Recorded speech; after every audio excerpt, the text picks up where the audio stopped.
غلط قسم کے وسوسوں کا 100% تو امکان ہے ہی نہیں کہ بند کیا جا سکے،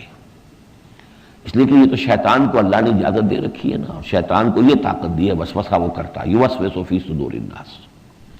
لیکن جبر نہیں کر سکتا۔ وسوسے کے بعد اس وسوسے پر عمل کرنا یہ انسان کے اپنے اختیار میں ہے۔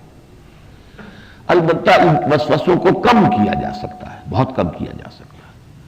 وہ یہ ہے کہ اگر آپ کی جو پوری زندگی ہے اس میں آپ کا رجحان اللہ کی طرف ہو چکا ہے اور محنت آپ دین کی کر رہے ہیں،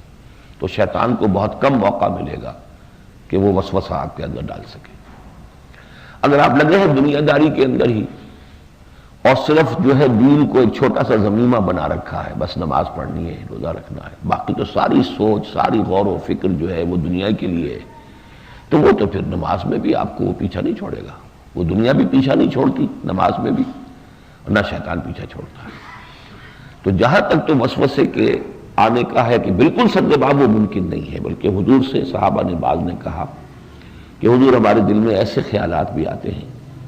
کہ ان کو زبان پر لانے سے کہیں زیادہ ہمیں یہ بہتر نظر آتا ہے کہ ہمیں زندہ جلا دیا جائے، ایسی بات۔ تو حضور نے فرمایا کیا تمہیں واقعی ایسا محسوس ہوتا ہے کہ تمہیں اتنا صدمہ ہوتا ہے اس پر؟ عرض کیا جی ہاں۔ فرمایا یہ عین ایمان ہے، یہی تو ایمان ہے کہ شیطان نے وہ خیال آپ کے دل میں ڈالا ہے، لیکن آپ کی طبیعت نے اتنا ریئیکٹ کیا اس کے خلاف، اتنا رد عمل کیا